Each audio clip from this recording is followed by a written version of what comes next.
Hutan Masorayan, oase yang tersisa di Kalimantan. Setelah sarapan pagi, hari itu kami menyusuri Sungai Lamandau untuk menuju hutan karya Masorayan.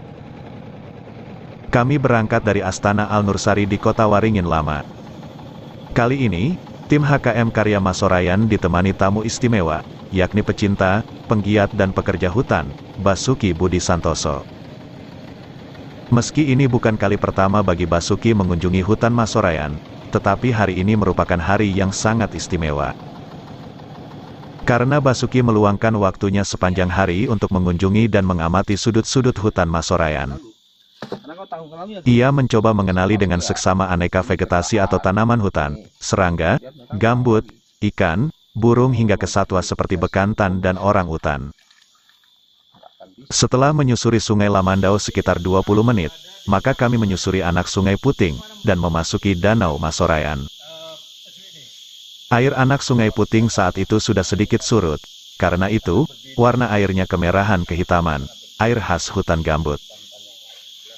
Setelah itu, kami berjalan menyusuri jalur-jalur trekking hutan, dan lorong-lorong yang ada di antara akar dan sulur kayu hutan.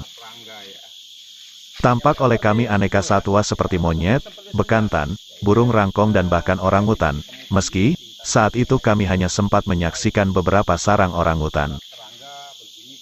Jika kita menemukan sarang, itu artinya malam atau beberapa malam sebelumnya. Orangutan tersebut tidur di situ. Setelah puas berkeliling, kami kemudian istirahat di gazebo serta menikmati sejuknya lorong titian kayu ulin. Suara burung, bahkan suara aneka serangga dan belalang hutan terdengar bersahutan.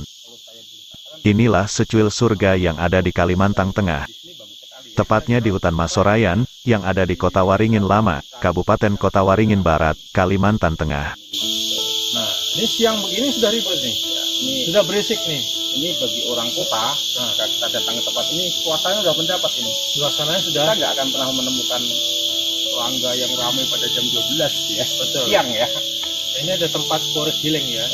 Tempat orang mencari refreshing, mencari udara segar, menghilangkan segala macam kepenatan, segala macam persoalan, dan di sini kita menemukan inspirasi baru. Gitu. Nah, mudah-mudahan itulah yang kita harapkan dari hutan Masorayan. Kita selamatkan, kita pelihara, dan selamat selamanya. Saudara, saya perkenalkan ini adalah Pak Basuki sebagai seorang forester yang sangat legendaris di daerah Kalimantan. Beliau bukan hanya profesinya sebagai pecinta hutan, tapi juga mengelola hutan, terutama di Taman Nasional. Baik Pak Basuki, seperti apa pendapat Anda tentang hutan Masorayan ini? Masorayan, saya Pak ya, saya kira sesuatu yang luar biasa. Ini miniatur dari sebuah hutan rawa gambut yang tersisa menurut saya. Hutan rawa gambut ya, karena ya. 80% Kalimantan Tengah adalah area gambut ya. Dan kita tahu sendiri bahwa semua tahu bahwa ini sudah banyak tersisa sedikit, dan saya sepakat bahwa Masorayan adalah hutan rawa gambut tersisa di tempat ini, dan ini suatu yang penting karena ini juga mempunyai ciri khas ya. Bagi kawasan hutan rawa gambut kita punya vegetasi yang berbeda, kita punya gambut, kita punya sungai. Flora faunanya gimana? Saya kira ini juga habitat yang luar biasa penting bagi berbagai macam satwa liar. Kita tadi ketemu bekantan, kita ketemu sarang orang utan, kemudian kita tadi sempat ketemu burung rangkong yang menyeberang ya, dan ada monyet yang terpanjang, dan saya kira masih banyak lagi satwa-satwa yang Satwa liar tinggal di. Karena memang betul bahwa di sini merupakan, atau yang kita kelola ini, Masorayan seluas 3.000 hektar ini, Iya. pada prinsipnya merupakan tempat pengungsian dari satwa-satwa liar yang ada di hutan sekitar sini, Ya, jadi yang sudah berubah fungsi. Jadi bisa kita sebut juga bahwa ini habitat terakhir. Habitat terakhir, ya. The last resort, Ya. The last forest. Ya. Jadi kita menampung pengungsi-pengungsi yang berupa satwa-satwa liar dan juga biodiversitas yang ada di sini, saudara. Karena itu hutan Masorayan harus kita pelihara dan kita manfaatkan. Pemanfaatan seperti apa, Jenderal?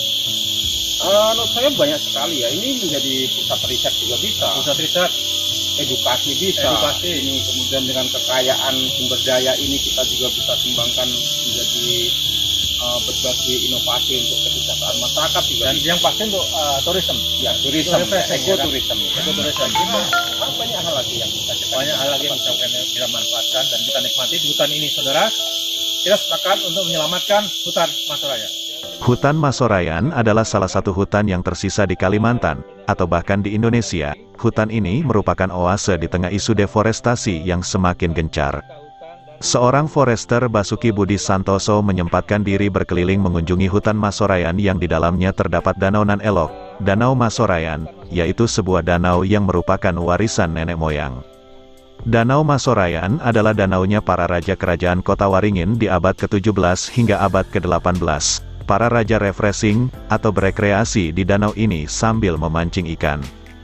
Apalagi dahulu, Danau Masorayan adalah surganya ikan arwana yang elok warna dan parasnya, dan hingga kini, Danau Masorayan merupakan rumah bagi puluhan jenis ikan endemik di hutan Kalimantan. Danau Masorayan merupakan bagian dari hutan kemasyarakatan karya Masorayan yang berada di antara hamparan hutan produksi yang terbentang antara kota Pangkalan Bun dan kota Waringin Lama. Hutan produksi itu sendiri kini sudah nyaris habis dijarah dan digarap masyarakat, dan hutan yang dikelola oleh HKM Karya Masorayan ini merupakan hutan yang tersisa dari jarahan warga. Baik yang berpayung kelompok tani maupun perorangan, atau malah ada yang berkedok korporasi. Menurut Basuki, hutan Masorayan merupakan suaka atau tempat mengungsi satwa-satwa yang tergusur atau terusir dari hutan produksi yang sudah beralih fungsi menjadi lahan garapan warga tersebut. Hutan Masorayan yang sebagian besar merupakan hutan tropis berawa gambut dan berair hitam atau merah, merupakan kawasan yang sangat eksotis, baik untuk wisata ekoturism, untuk riset maupun untuk aneka kegiatan lain. Biodiversity atau keanekaragaman hayati yang ada di hutan ini, sangat cocok untuk kegiatan edukasi. Hutan ini sangat memadai, sangat luar biasa. Ini adalah laboratorium alam yang masih kita miliki. Dalam kunjungan yang singkat saya menyaksikan bekantan, aneka monyet ekor panjang, burung rangkong, orangutan yang terlihat dari sarang-sarangnya, dan berbagai macam burung lainnya, tutur Basuki. Hutan seperti ini, sudah sangat jarang kita jumpai.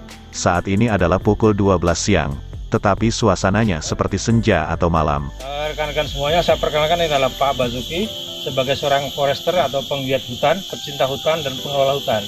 Saya akan mau tanya tentang seperti apa kesannya hutan Masorayan ini setelah berkeliling ya. Ini tempat yang luar biasa saya kira Pak ya, karena sebagai kawasan yang merupakan hutan rawa gambut ya, dengan kekayaan biodiversity yang luar biasa. Ini seperti sebuah laboratorium alam. Laboratorium alam ya. Iya. Ini ada cocok nggak untuk edukasi seperti ini? Ini saya kira tempat yang paling tepat. Paling tepat edukasi. Orang bisa belajar banyak hal di tempat ini dan mungkin juga akan sulit ditemukan di tempat lain. Karena jujur bahwa ini adalah hutan yang tersisa. Hutan yang tersisa ya di Kalimantan Tengah terutama ya. Tengah terutama, dan sebenarnya bukan cuma di Kalimantan Tengah, bahkan di Indonesia ya, karena kita tahu bahwa hutan dataran rendah ini sudah banyak yang memang benar ini adalah hutan tersisa karena sekitar sini hampir semua hutan sudah berubah fungsi menjadi perkebunan, perladangan dan segala macam, dan ini memang tempat pengungsian. Tadi waktu jalan-jalan melihat apa saja? Banyak ya. Menemukan satwa apa aja? Tadi sempat bekantan, kita berjumpa burung rangkong ya. Kita berjumpa barusan beberapa jenis kingfisher ya. Tadi sempat menemukan kingfisher? Iya. Kemudian rangkong ada tadi? Ada. Ketemu ya? Kemudian bekantan, kemudian ada monyet ekor panjang dan ada sarang-sarang orangutan. Sempat lihat sarang orangutan. Belum lagi kita tadi beberapa vegetasi ya. Viscus, kemudian jenis tanaman rawa seperti sarengat, kemudian berbagai macam anggrek juga kita temukan. Anggrek ya. Saya kira ini kekayaan yang luar biasa. Baik, untuk konservasi juga mungkin kasih tips singkat saja seperti apa benefit teman-teman yang ingin menjalankan konservasi sambil bekerja secara volunteer misalnya. Dia bisa belajar dan bisa melakukan hal banyak, Pak. Mereka bisa mengumpulkan data, mereka bisa mendata untuk melengkapi ruang informasi ataupun informasi lebih lengkap tentang laboratorium alam ini. Betul. Itu saya kira yang